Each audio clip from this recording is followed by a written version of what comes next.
So in this video, tuturuan ko kayo kung paano nga ba mag-subscribe sa YouTube Premium nang walang binabayaran. Okay? So kung isa ka sa mga tulad ko na naiinis sa mga ads na lumalabas sa video, ay para sa itong video na to. Okay? So let's go. So ito po yung dati kong account na may YouTube Premium na libre last month. Okay, so ngayon papakita ko po sa inyo yung YouTube Premium ko na kaka-expired lang po. So pumunta lang po tayo sa YouTube Premium.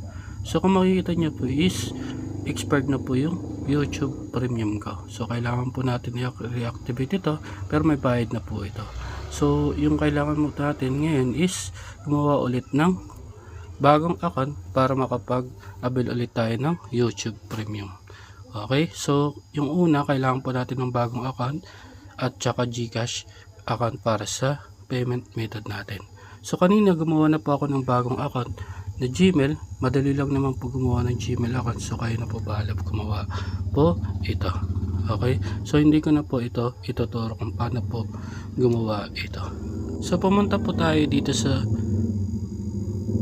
profile natin at i-switch po natin yung account na ginawa po natin kanina, yung bagong account po natin. So gumawa na po ako ito, i-click po natin po ito yung account po natin.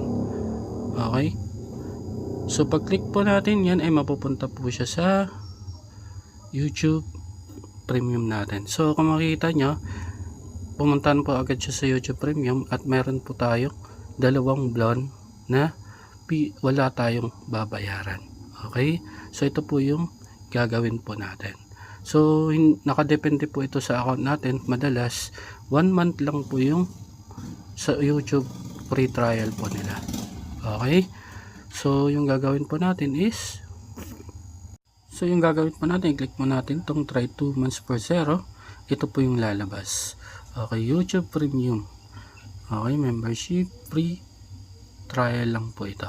Okay, so yung payment method po na gagamitin natin is yung GCash po natin. So i-add po natin yan. Okay, at saka i-click po natin yung buy. So i-continue po natin para makapagbayad na po tayo sa, or malink po natin yung YouTube account po natin. Okay, so ito po yung lalabas. Ililink po natin yung GCash natin sa YouTube. Okay, kasi yun po yung payment method natin. Okay, so sa ngayon is i-scan ko po yung QR code na lumabas po dyan. Okay, so yung gamit ko po is yung cellphone ko. Yung ginamit ko po sa pang-record is yung laptop ko. Okay, so i-scan ko po yan. So hintayin lang po natin. Okay, open ko po lang po yung GCash ko at saka i-scan po natin.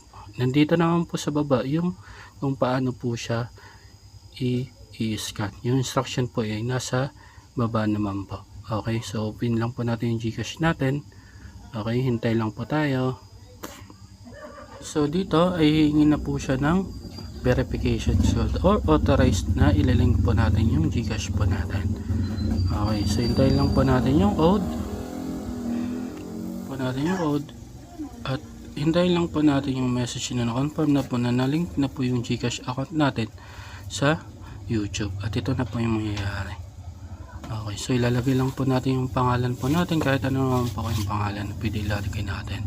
Okay, sa akin ganyan po kasi yung account. So save at saka continue lang po siya. Okay, so ito na po yung mangyayari. So ibabay na po natin para mabay na po natin yung YouTube Premium na yun sa halagang 0 pesos. 0 lang po yun, wala po tayong babayaran.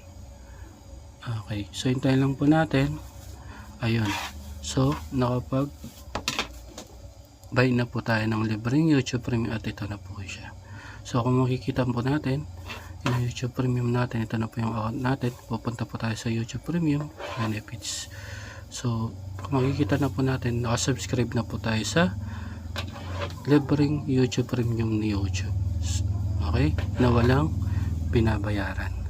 Okay, so yung gagawin na lang po natin dito is cancel na lang po natin yung subscription para hindi po siya mag-deduct sa GCash po natin every month. Okay, so pupunta lang po tayo dito sa Google account. Okay, so punta po tayo sa account natin. Okay, so punta po tayo sa wallet subscription. Okay, Pagpunta po tayo sa wallet subscription, makikita mo natin sa baba yung YouTube Premium Money Subscription. Okay, click po natin yan. Okay. So, ima-manage membership po natin. Okay, so makikita po natin is activated pa po yung free trial natin. So, dito po natin i-cancel yung YouTube Premium po natin. Okay, so i-deactivate lang po natin yan. I-click lang po natin yan.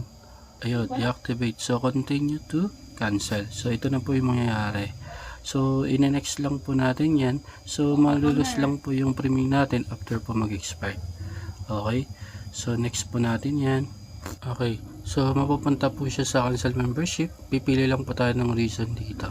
So, yung sa akin sa others, cancel premium, pipindutin lang po natin po ito. Okay, pagka-cancel is yun. Cancel na po yung subscription natin. So, yung premium natin is mag-end po siya ng July 10. After po ng July 10 is balik na po siya sa regular price po niya. Okay, so pag ganito na po is okay na po yung cancel subscription po natin. Okay, so punta lang tayo sa Google account natin. Okay, punta tayo sa YouTube Premium. Makikita po natin yung naka YouTube Premium po tayo subscription. Okay, so back lang po tayo. Punta tayo sa Manage Payment Method. Makikita po natin dito yung GCash account na ginamit po natin, yung payment method. Okay, so kung makikita nyo po is pwede po natin ma-remove ito. Okay, pero ma-remove lang po natin ito once po na mag-expired po yung subscription natin. Okay, saka lang po natin ma-remove po yan. Pero wag po kayo mag-alala, na-cancel na po natin yung subscription at hindi na po yan mag-deduct sa GCash po natin. Na-cancel na po natin yung subscription natin. So kung nakatulong itong video na to, please like, share, and subscribe. Maraming salamat po.